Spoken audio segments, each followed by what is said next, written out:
Right now, more than 12 billion miles from where you're sitting, a spacecraft built in the 1970s is quietly losing a fight it was never supposed to have to fight for this long. Voyager 2 has not sent a final transmission. It is not dead. As of this recording, it is still calling home, still returning real data from a region of space no other human-made object has ever explored. But it is dying.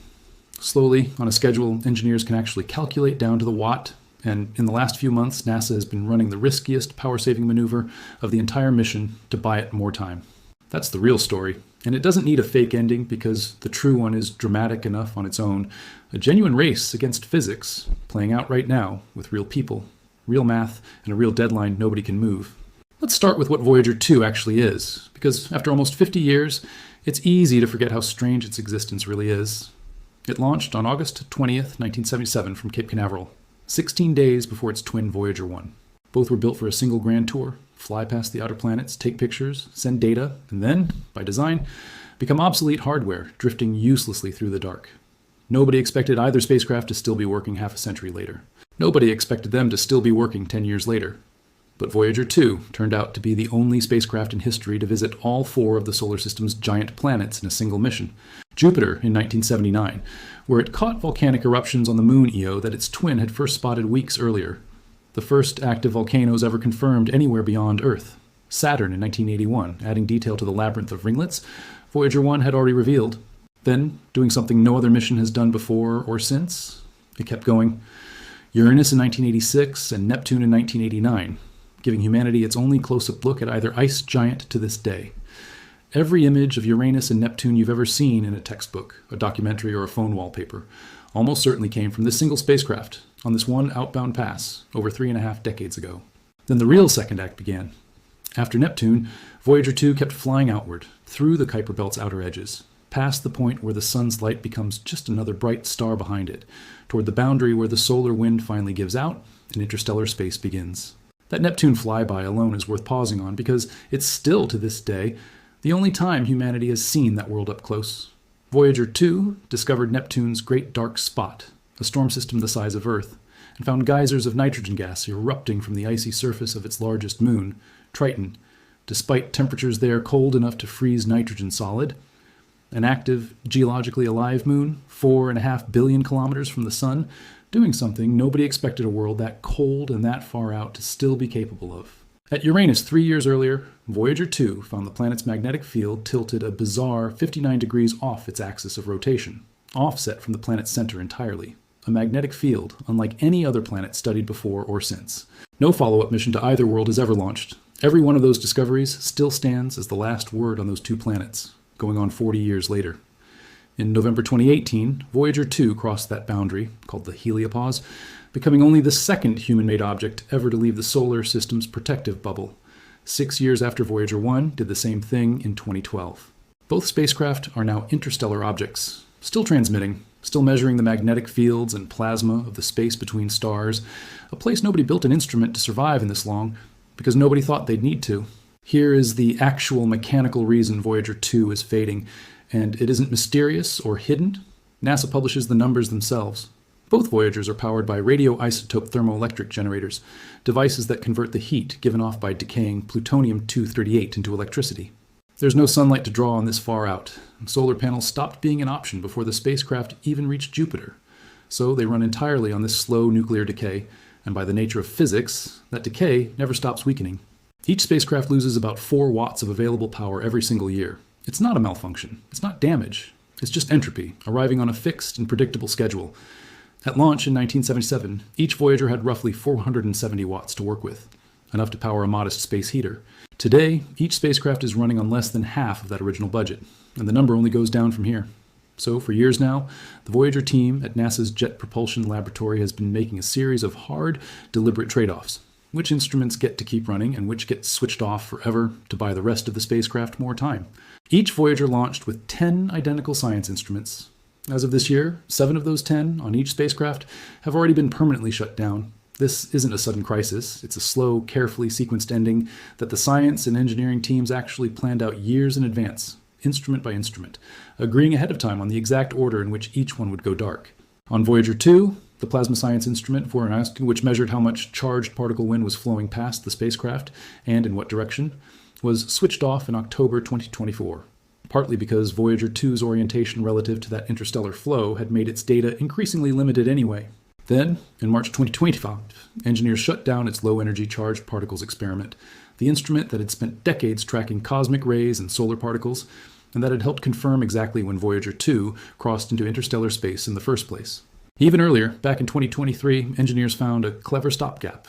They started tapping into a small reserve of backup power that had originally been set aside purely as a voltage safety margin, essentially borrowing from an emergency fund never meant to be spent, just to buy a few more months before the next hard shutdown became unavoidable. Voyager 1, meanwhile, has been going through its own version of the same slow triage, on a nearly identical timeline. In February 2026, during a routine roll maneuver meant to help the spacecraft's antenna track a specific target star for calibration, engineers noticed an unexpected drop in Voyager 1's power levels.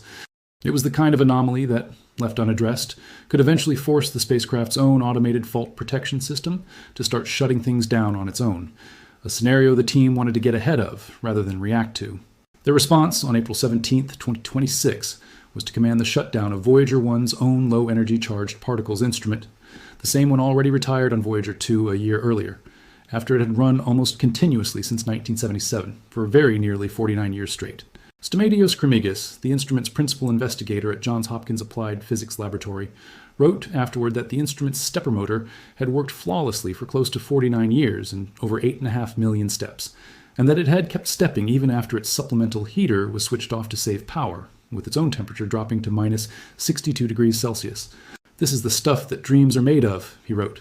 "That's not scripted drama. That's an actual scientist in an actual email, reacting to hardware built during the Ford administration, still doing its job in the deep cold of interstellar space, 49 years and a continent of ice-cold vacuum later.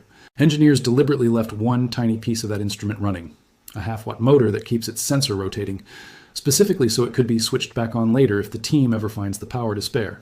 That detail matters, because it's the bridge into the actual present tense gamble this story is really about. It's called, informally, the Big Bang.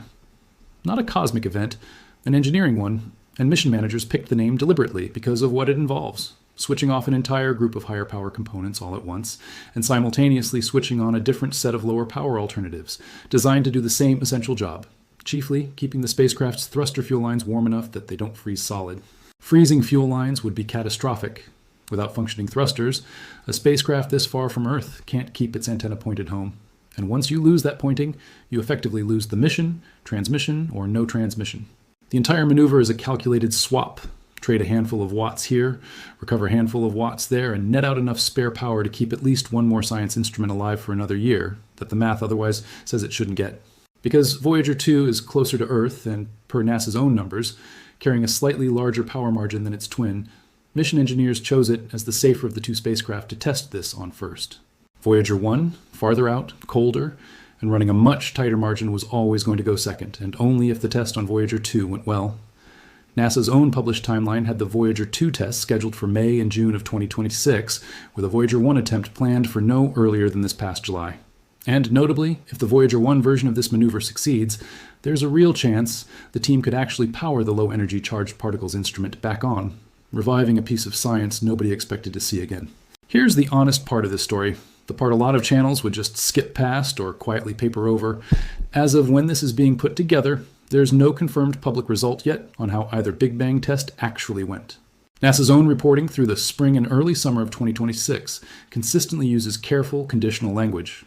If successful, if the tests go well, assuming all goes well, because at the time those updates were published, the tests hadn't happened yet, or their results hadn't been made public. This is a live, unresolved situation. Nobody is hiding the outcome from you. The outcome, as far as public reporting goes, simply hasn't landed yet, or wasn't the subject of a new release at the time of this recording. That's not a weakness in this story.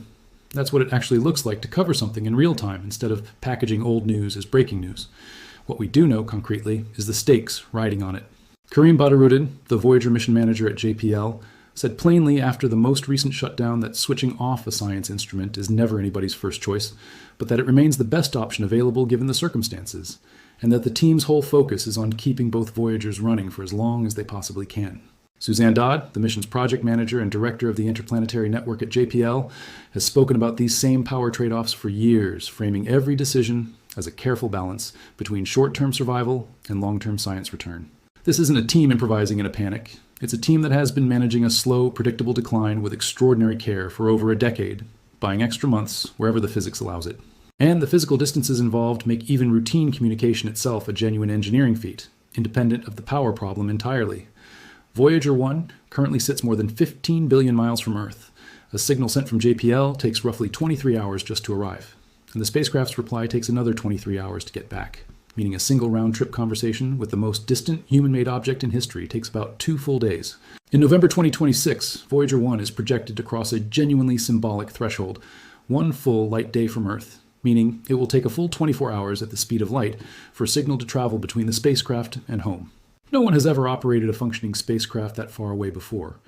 Every command sent to either Voyager has to be planned with that delay built in, because there is no such thing as a quick fix or real-time correction out there. Only careful, patient engineering, sent out days in advance and confirmed days later. None of this is new to the Voyager team either. In 2004, a set of Voyager 1's attitude control thrusters, the small jets that fire in tiny pulses to keep its antenna precisely pointed at Earth, stopped working and were presumed permanently dead. In 2017, engineers noticed the spacecraft's remaining working thrusters were degrading too, needing more and more pulses to hold the same pointing accuracy, an unsustainable trend if it continued. Rather than accept that decline, the team dug up 37-year-old backup thrusters, last used during Voyager 1's 1980 encounter with Saturn, and successfully fired them again. Voyager 2 went through an almost identical rescue in 2019, reactivating trajectory correction thrusters that had sat unused since its own Neptune flyby back in 1989. And in a later, even more dramatic repeat of that same trick, JPL engineers managed to revive Voyager 1's supposedly dead roll thrusters in 2025, more than 2 decades after they'd been written off, specifically to buy time while the spacecraft's newer, actively used thrusters showed concerning signs of clogging from decades of accumulated propellant residue. Put plainly, this mission has been supposed to be ending for a very long time, and every single time, a small team of engineers has found one more clever trick to keep it going a little longer. That's not hype. That's the actual repeated, documented pattern of how this program has survived so far past its planned lifespan. Not through luck, but through people who have spent their entire careers on these 2 spacecraft refusing to let them go quietly. There's also a quieter, more human through line worth knowing. Ed Stone became the Voyager mission's project scientist in 1972, 5 years before either spacecraft even launched, and held that role for exactly 50 years, longer than almost anyone has led a single space mission in NASA's history. He watched Voyager 2 confirm active volcanoes on Io, spot the strange broken ice of Europa, map Saturn's ringlets, and reveal Uranus and Neptune in a level of detail nobody had before. Stone died on June 9, 2024, at 88 years old, and NASA's own Voyager social media account, which is often written in the spacecraft's own voice, posted afterward, "Thank you, Ed, for opening the door for our celestial exploration," adding that his legacy lives on beyond the heliosphere. That's not a scripted line for a video. That's literally how the mission's own public voice chose to say goodbye to the man who ran it for half a century. The scientists who designed these instruments in the 1970s are, in some cases, the very same people who are still writing emails today about their spacecraft's stepper motor surviving another decade in cryogenic cold. This isn't an anonymous machine drifting through the void. It's the longest-running conversation between a group of human engineers and a single piece of hardware in the history of spaceflight, one that has already outlived some of the people who built it. So what actually happens when the power finally truly runs out? Not this year, not from any single dramatic failure, but eventually? The honest answer, straight from NASA's own public statements, is that there won't be one clean final transmission moment the way a title like that implies. It will look exactly like what's already been happening for over a decade. One more instrument going dark, then another, then eventually the point where there isn't enough power left to keep the fuel lines warm or the transmitter running at all. The Voyager team's stated goal publicly is to keep at least one science instrument alive on each spacecraft into the 2030s, pushing the mission, if they can, toward its own 50th anniversary and beyond. Whether the Big Bang maneuver is the thing that gets them there is, again, the genuinely open question sitting at the center of this whole story right now. What we're actually watching, in real time, is not an ending being revealed. It's an ending being fought off, one careful trade-off at a time, by people who have already beaten these odds for far longer than anyone in 1977 thought possible. Voyager 2 has no final transmission to report today. What it has is a team on the other end of a 2-day-long conversation, still finding new ways to keep the line open. Technically speaking, when an actual final transmission does eventually happen, decades from now, it won't come from a dramatic malfunction. It will come the moment the RTGs simply can't produce enough wattage to keep the radio transmitter itself powered, and the fuel lines from freezing, whichever gives out first. Engineers already know, in broad strokes, what that failure looks like because they've been modeling this exact decline since before either spacecraft even left Earth's atmosphere. There's no mystery ending waiting to be revealed. Just a very long, very well-documented decline, being pushed back year by year, decision by decision, watt by watt, by people who refuse to let the math win any sooner than it absolutely has to. There's also a genuinely wonderful discovery buried in all this instrument-by-instrument decline, one that never needed any embellishment to be strange and beautiful. In 2021, a team led by Cornell doctoral student Stella Koch-Ocker, working with Voyager's longtime plasma wave instrument lead Donald Gurnett at the University of Iowa, published a paper in Nature Astronomy describing something Voyager 1's plasma wave instrument had been quietly picking up since 2017. A faint, steady, monotone hum coming from the vibration of the thin plasma that fills interstellar space itself. Not a signal sent by anyone, not a message, just the actual physical sound of the space between the stars oscillating at frequencies low enough that, run through a speaker, a human ear can actually hear it. Ocker described it herself as very faint and monotone, the persistent hum of interstellar gas, something distinct from the louder, more dramatic bursts of plasma oscillation the instrument had picked up before, triggered by shock waves rippling out from our own sun's solar storms. This is real, it's published, it's peer-reviewed, and it's a spacecraft built in 1977, recording the ambient tone of the galaxy itself, sent back to Earth as data, then converted into something we can genuinely listen to. No conspiracy required. The true version was always going to be stranger and better than a manufactured one. And, in case you're wondering, yes, both Voyagers still carry the thing most people already know a little about, the Golden Record, a 12-inch gold-plated copper disc bolted to each spacecraft's side, holding a curated collection of sounds and images of Earth, greetings in dozens of human languages, music, natural sounds, diagrams, meant to convey where and when this object was launched, in case anything or anyone ever encounters it, whenever and wherever that might be.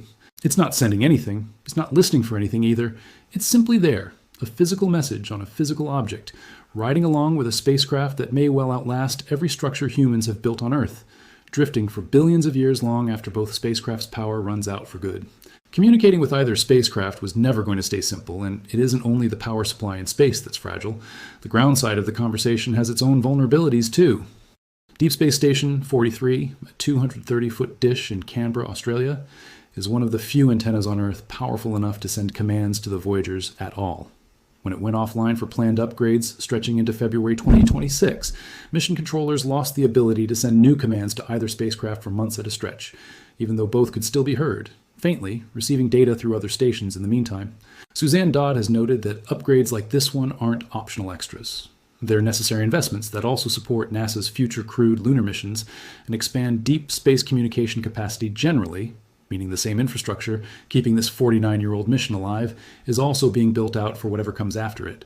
Right now, Voyager 2 is running on exactly 3 surviving science instruments: its cosmic ray subsystem, its magnetometer, and its plasma wave subsystem, though the cosmic ray subsystem itself is scheduled for shutdown later this year as part of the same ongoing sequence.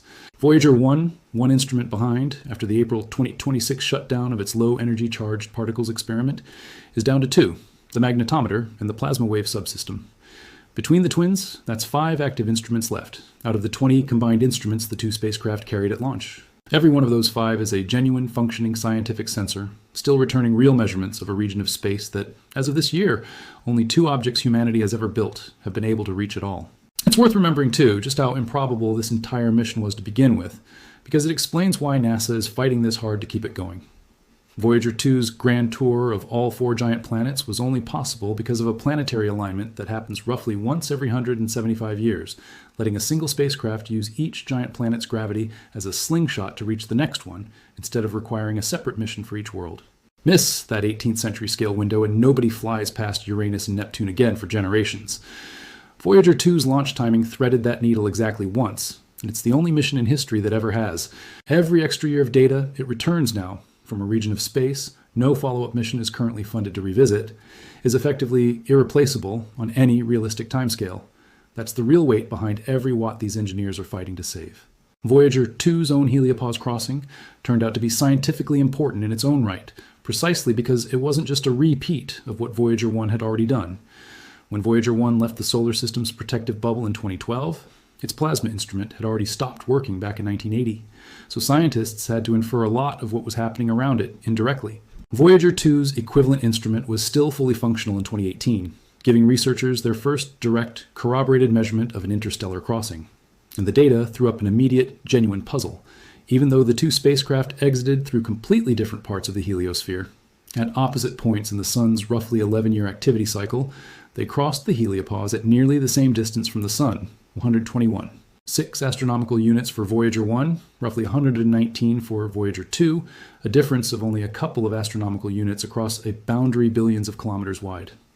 By the leading models at the time, that kind of agreement wasn't supposed to happen, and researchers have openly said they still don't have a complete explanation for it. Voyager 2's magnetometer also confirmed something Voyager 1 had only been able to suggest with a single data point: that the magnetic field just outside the Heliopause runs roughly parallel to the magnetic field inside it, a genuinely strange, still not fully explained alignment across the actual boundary of the solar system. As Ed Stone put it at the time, without Voyager 2's confirming data, there was no way to know whether what Voyager 1 saw was true of the whole heliosphere or just an artifact of the specific place and moment it happened to cross. 2 spacecraft, 6 years, and an entire solar cycle apart, and neither one's data makes complete sense without the other's. That's the real texture of this mission that a fake final transmission headline steps right over. 2 working, aging, once-in-history spacecraft, still actively correcting and completing each other's discoveries in real time, right up to the same months where NASA is now gambling on an untested power-saving maneuver to keep them both talking just a little longer. So here's the honest state of things, no exaggeration required. Voyager 2 and Voyager 1 are both still alive, still transmitting real interstellar data, running on less than half their original power, having already sacrificed 7 of their original 10 instruments between them. A last resort power maneuver, nicknamed the Big Bang, was tested on Voyager 2 this past May and June, specifically because it's the safer, closer, slightly better powered twin, with a riskier attempt planned on Voyager 1 for this past July. And as of right now, the public result of either test hasn't been confirmed in the reporting this script is built from. That's not a cliffhanger invented for retention. That's just where the real story currently stands. Do you think the Big Bang maneuver worked? Would you want an update the moment NASA confirms it either way? Let me know in the comments, and subscribe if you want to be here when that confirmation actually lands. Because unlike the title might have implied, Voyager 2 hasn't said its final words yet. It's still out there, still listening, still transmitting, still, somehow, after 49 years, not done yet. And if there's one thing worth sitting with after all of this, it's that the real story was never really about an ending at all. It's about a team of engineers who have spent 5 decades treating not enough power left as a problem to be solved rather than an outcome to accept, one clever calculated watt-saving trick at a time. Every headline that's tried to declare this mission over in the last 20 years has eventually had to walk itself back, because somewhere in Pasadena, someone found one more trick. Maybe the Big Bang is the trick that finally doesn't work. Maybe it buys another year, and then another after that. Nobody watching this video knows yet, and neither does anyone at JPL with total certainty. That uncertainty isn't a flaw in the story. For a spacecraft that was only ever supposed to last 5 years, and is now closing in on 50, uncertainty about when it finally stops has always been the most honest thing anyone could tell you about it.